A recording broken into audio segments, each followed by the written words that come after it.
سر جو ایک biased opinion لوگوں کا آتا ہے وہ یہ کہ جو ٹی ایل پی ہے تحریک لبیک پاکستان، یہ بیسکلی ایک مخصوص فرقے کو ریپرزینٹ کرتی ہے. یہ کہ آپ لوگوں نے معاہدہ یہ کر لیا تھا کہ ہماری پارٹی کے اوپر سے بین ہٹا دی جائے الیکشن لڑنے کا، اور آپ نے فرانسیسی سفیر کا جو تھا نا اس کو باہر نکالنے کا، ملک بدر کرنے کا جو آپ کا اپنا جو موقف تھا اس سے آپ پیچھے ہٹ گئے تھے. میں اپنے ساتھ 20-25 آدمی لے کے پورا وفد بنا کے وہ قرارداد سرور خان صاحب تھے ہمارے ایم این اے، جی بالکل، ان کو دینے گیا، ان کے ڈیرے پہ دینے گیا. انہوں نے دیکھا، انہوں نے کہا جناب یہ تو ایمانی مسئلہ ہے، انہوں نے قبول کیا.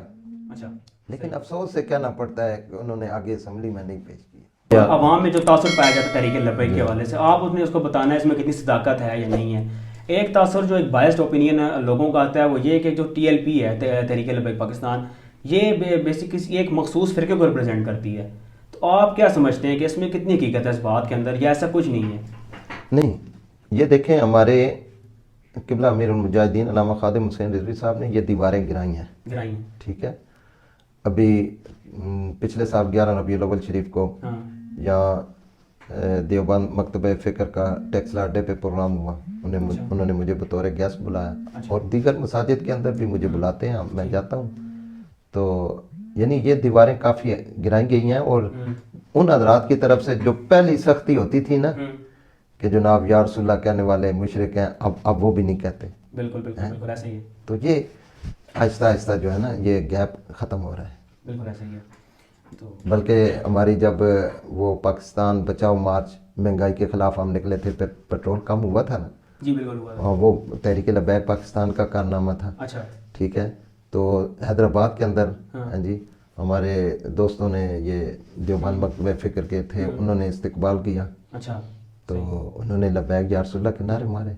بالکل، یہ تو ویسا آپ کی بات بالکل درست ہے. مطلب آپ یہ کہتے ہیں کہ یہ جو پرسپیکٹیو عوام میں پایا جاتا ہے تو نیگیٹو ہے، یہ ایسا اس میں حقیقت کچھ نہیں ہے اس کے اندر. مطلب آپ کہتے ہیں کہ تمام لوگ، تمام ایک برابر ہیں ہم سارے، اور آپ کو ساتھ دینا چاہیے سب، چاہے وہ کسی بھی اس سے ہمارا مین ماٹو یہ. اب اس پہ تو سارے ہی متفق ہیں نا، حضور صلی اللہ علیہ وسلم کی ختم نبوت اور آپ کی ناموس رسالت. ہمارا مین مقصد یہ ہے، اور اس کے ساتھ تمام مسلمان متفق ہیں. ہاں جی، جو بھی ہمارے ساتھ ہم میدان لگائیں نا، کہتے ہیں نا آپ اتحاد نہیں کہتے، نہیں ہم کہتے ہیں جب ہم میدان لگائیں نا اس وقت جو میدان میں ہمارے ساتھ آئے اس کے ساتھ اتحاد ہے، اس کے ساتھ اتحاد ہے.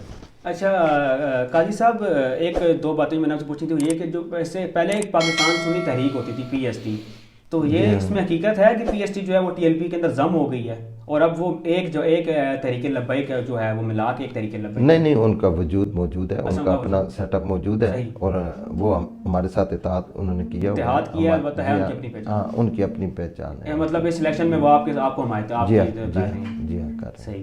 اچھا قاضی صاحب، ابھی آپ نے ایک دھرنے کے حوالے سے بات کی تھی، اور اس time I think Imran Khan کے دور میں تحریک لبیک نے ایک دھرنا دیا تھا کافی لمبا، تو اس کے حوالے سے نا بہت سارا ایک نیگیٹو پروپیگنڈا بھی عوام میں جو تھا نا مشہور ہوا تھا، اور میں آپ کو بتاتا ہوں، اور آپ نے جو ہے نا اس میں بتانا ہے کہ اس میں کتنی حقیقت ہے.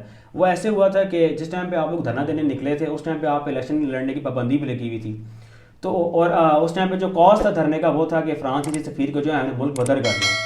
تو اس کے اوپر جب اس ٹائم پہ وہ دھرنا ختم بھی ہو گیا تو اس کے اوپر جو آپ کے اوپر پروپیگنڈا کیا جاتا ہے وہ یہ کہ آپ لوگوں نے معاہدہ یہ کر لیا تھا کہ ہماری پارٹی کے اوپر سے بین ہٹا دی جائے الیکشن لڑنے کا، اور آپ نے فرانسیسی سفیر کا جو تھا نا اس کو باہر نکالنے کا، ملک بدر کرنے کا جو آپ کا اپنا جو موقف تھا اس سے آپ پیچھے ہٹ گئے تھے. اور اس چیز کو لوگوں میں سوشل میڈیا پہ بہت زیادہ اس پروپیگنڈے کو جو ہے نا مشہور کیا گیا تھا.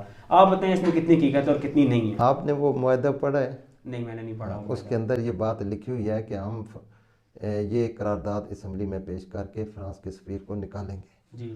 پھر اس کے بعد ہمیں مرکز کی طرف سے آرڈر آیا کہ آپ ہر اپنے علاقے کے ایم این اے کو قرارداد دے کے آئیں تاکہ وہ اسمبلی میں پیش کریں، کیونکہ یہ ہمارے مسلمان بھائی ہیں، انہوں نے بھی حضور کا کلمہ پڑھا ہوا ہے. تو میں اپنے ساتھ 20-25 آدمی لے کے پورا وفد بنا کے وہ قرارداد سرور خان صاحب تھے ہمارے ایم این اے، ان کو دینے گیا، ان کے ڈیرے پہ دینے گیا. انہوں نے دیکھا، انہوں نے کہا جناب یہ تو ایمانی مسئلہ ہے، انہوں نے قبول کیا. لیکن افسوس سے کہنا پڑتا ہے کہ انہوں نے آگے اسمبلی میں نہیں پیش کیا. آپ کو انہوں نے تسلی دی تھی؟ ہمیں تسلی دی، انہوں نے کہا جی یہ ضرور پیش کریں گے. تو لیکن آگے انہوں نے اسمبلی میں اس کو نہیں پیش